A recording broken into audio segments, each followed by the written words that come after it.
वालेकुम, मैं इमदाद सुमरो सक्खर से दोबारा आपकी खिदमत में हाजिर हूँ। और इस बार मैं एक ऐसे तालीमी इदारे में जो है पहुँचा हुआ हूँ और आपको भी वो विज़िट करवाने जा रहा हूँ, जो सिंध का पहला तालीमी इदारा है, ख़वातीन यूनिवर्सिटी, पहली बेगम नुसरत भुट्टो विमेन यूनिवर्सिटी सक्खर में, रोड़ी में, ज़ाहिर सक्खर की यूनिवर्सिटी कहलाती है। तो ये यूनिवर्सिटी जो है सिंध की ख़वातीन के हवाले से, विमेन यूनिवर्सिटी के हवाले से पहली यूनिवर्सिटी है। यहाँ पर 15 डिग्रीज ऑफ़र की जा रही है स्टूडेंट्स को। और ख़वातीन की यूनिवर्सिटी, विमेन यूनिवर्सिटी होने की वजह से और इस इलाके में होने की वजह से इसकी ज़रा इम्पोर्टेंस अलग है। वो इम्पोर्टेंस क्या है वो मैंने आपको बताना है अभी, क्योंकि यूनिवर्सिटी जो है ये अभी अपने इब्तदाई मराहल में अभी तक एक बैच जो है वो पास आउट हुआ है। 2018 से ये यूनिवर्सिटी जो है ये जो है वो इसने शुरू किया अपना तालीमी सिलसिला। आइडिया क्या था, बुनियाद क्या बनी इस यूनिवर्सिटी को यहाँ पर कायम करने की, वो मैंने आपको बताना है। साथ साथ मैंने आपको विज़िट करवाना है। अभी ये एक कोई प्रोग्राम चल रहा है तो उस वजह से आपको डिस्टर्बेंस हो रही होगी यूनिवर्सिटी में। आप ये चहल पहल देख रहे हैं सक्खर में, ख़वातीन की बच्चियों की यूनिवर्सिटी है। और इसमें जो मुझे बताया गया है, जो मेरे पास फिगर्स आए हैं, उसके मुताबिक ये सिर्फ सिंध से सिर्फ नहीं बच्चियाँ आकर जो है पढ़ती, बल्कि पूरे मुल्क से, आज़ाद कश्मीर से, बलूचिस्तान से, जुनूबी पंजाब से भी बड़ी तादाद में बच्चियाँ यहाँ पर आ रही हैं और लोग विज़िट करने आते हैं। एक मुशाहिद हुसैन सैयद साहब जो हैं, साबिक इंफॉर्मेशन मिनिस्टर, ये आज यहाँ पर विज़िट करने आए हुए हैं।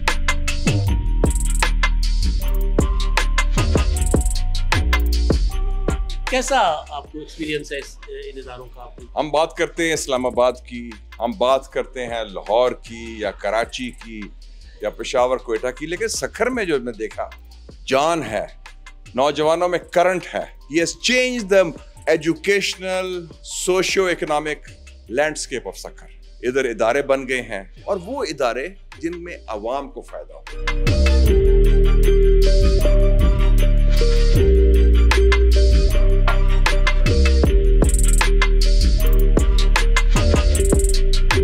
और ये जिस इलाके में ये यूनिवर्सिटी वाक़ है, ज़ाहिर है सिंध बलूचिस्तान का संगम भी हम कह सकते हैं इस एरिया को, सिंध को, उत्तर सिंध जिसको हम कहते हैं। यहाँ पर उम्मन जो है वो अभी तक कुछ ट्रेडिशनल लोग मौजूद हैं जो बच्चियों को को एजुकेशन में नहीं भेजते।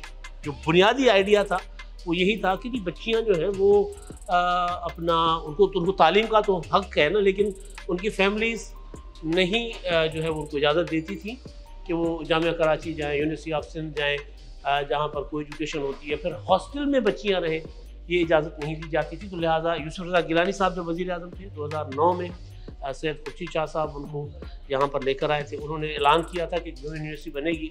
बाद में फिर हुकूमत सिंध ने खुद इनिशिएटिव लिया और यहाँ पर एक यूनिवर्सिटी बनी। और इसमें इस वक्त 800 से ज़्यादा बच्चियाँ जो हैं वो दाखिल हैं। हॉस्टल्स भी हैं और हॉस्टल में कोई 400 साढ़े 400 बच्चियाँ भी हॉस्टल जो है वो इन्होंने किराए पे लेके वहाँ पर बच्चियाँ जो है वो रहती हैं। और दूसरी चीज़ जो इम्पोर्टेंट है वो ये है कि इस यूनिवर्सिटी में जो सराउंडिंग से अज़ला हैं, वहाँ पॉइंट्स चलती हैं, बसेस चलती हैं, तो वहाँ पर जो है वो बच्चियों को डेली आउटबैक किया जाता है, लाया जाता है और छोड़ा जाता है। तो इस वजह से वालिदैन इस हवाले से भी बहुत मुतमईन है कि चले जो बच्चियाँ हैं वो सुबह यूनिवर्सिटी जाती हैं, शाम को घर आ जाती हैं, जो हॉस्टल में रहने की इजाज़त नहीं देते। सिर्फ सिंध नहीं, बलूचिस्तान में भी ज़ाहिर ऐसे लोग हैं जो बच्चियों को कोई एजुकेशन में नहीं भेजते।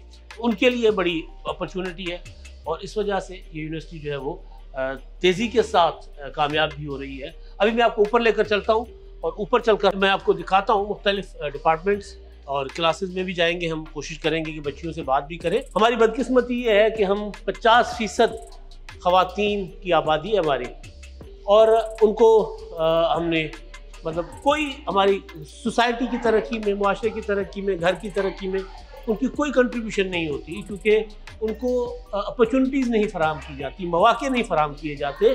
मैंने जब यहाँ आकर देखा तो कई बच्चियाँ जिसको ऑफ कैमरा पर बात नहीं करना चाह रही, लेकिन वो कह रही थी कि अगर ये यूनिवर्सिटी ना होती तो शायद हमें घर वाले पढ़ाई के लिए भेजते ही ना। तो अभी देखते हैं कुछ डिपार्टमेंट से कुछ लेबॉर्ट्रीज, लैब्स और ये जो इनकी बनी हुई सिस्टम बना हुआ है, तो ये इनका सॉफ्टवेयर लैब है। ज़रा दिखा दीजिएगा।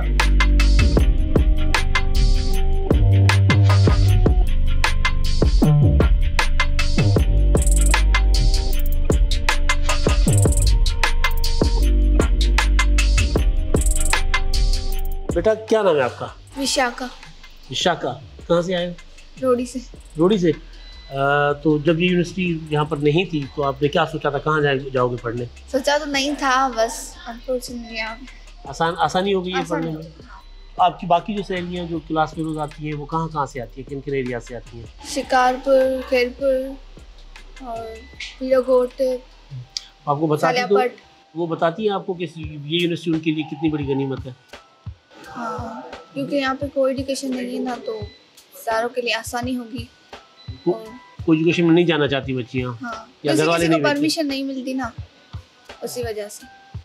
वही बात करिए, बच्ची की परमिशन नहीं मिलती, इस वजह से बच्चियाँ उनके लिए बड़ी ये गनीमत है। और ये आप देखिएगा कि जब यहाँ से बच्चियाँ एजुकेशन हासिल करेंगी, कहते हैं ना पढ़ी लिखी माँ हो तो कौम तरक्की करती है, मुल्क तरक्की करते हैं।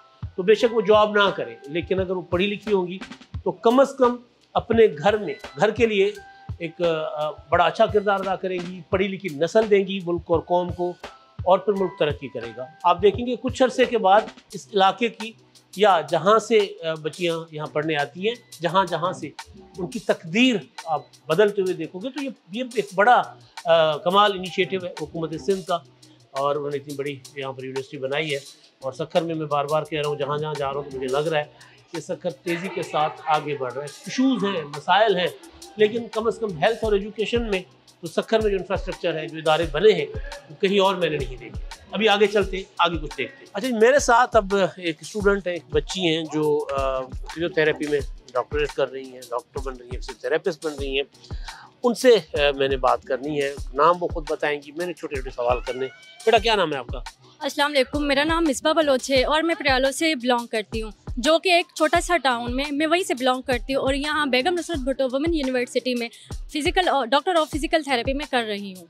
अच्छा, आपने इस यूनिवर्सिटी का इंतखाब क्यों किया? मैंने इस यूनिवर्सिटी का इंतखाब इसलिए किया, पहले तो ये मेरे घर के करीब है, मतलब थोड़ा सा डिस्टेंस है, ये मेरे करीब है, और क्योंकि मेरी फैमिली यहाँ पे है और मैं आउट ऑफ सिटी नहीं जा सकती थी, इस वजह से वुमेन के हिसाब से इस यूनिवर्सिटी को मैंने चुना है।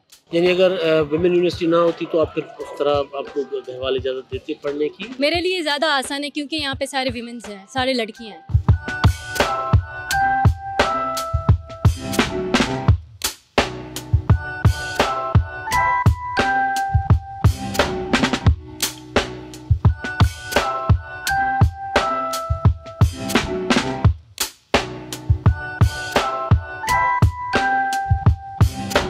अब मैं ये artificial intelligence and computer science का डिपार्टमेंट है, यहाँ में क्लास चल रही है, यहाँ पर आया हूँ। और यहाँ पर आप देखें खचाखच भरा हुआ क्लास।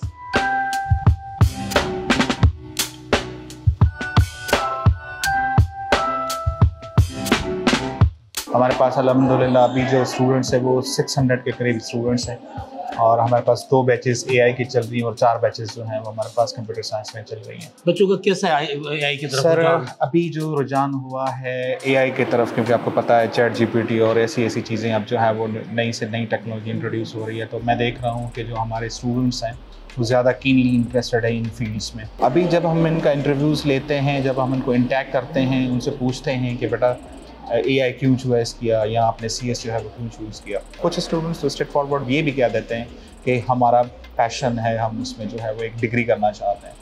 तो स्टूडेंट्स का ये जो है वो जोश और खरोश देखकर हमें भी एक जो है वो मिलती है कि हाँ इतने सारे स्टूडेंट्स को जो है वो तादाद में, वो भी सक्खर जैसे एरिया में, इनको पढ़ाना हमारे लिए एहसास की बात। क्या नाम है बेटा आपका? इसरा बीबी।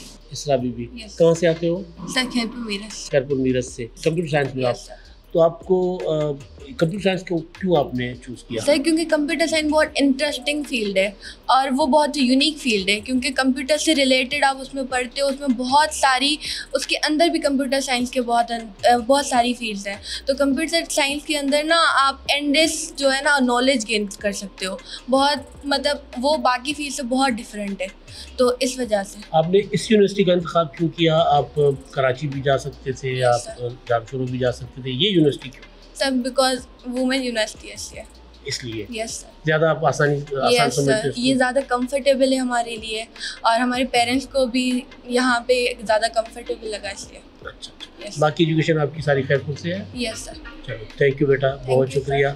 देखिए ये असल बात है कि ये बच्ची बता रही है कि जी हम वालिदैन कंफर्टेबल हैं और हम भी कंफर्टेबल हैं।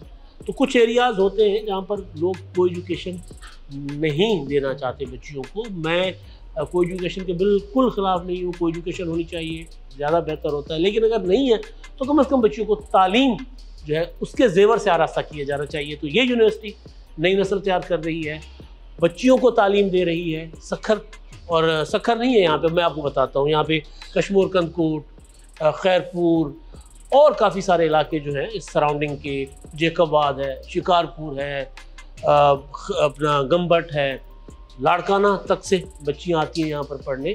तो उनके लिए गनीमत है। आज यूनिवर्सिटी जो है इसमें 850 के करीब बच्चियाँ हैं और कल कोई हज़ारों होंगी और फिर ये तरक्की में किरदार अदा करेंगी। अब आपके साथ किसी और व्लॉग में गपशप होगी, सियासी व्लॉग चलते रहते हैं, वो भी चलते रहेंगे और इसी तरह की कोई और चीज़ भी मैं लेकर आपके सामने आऊँगा। अल्लाह हाफ़िज़।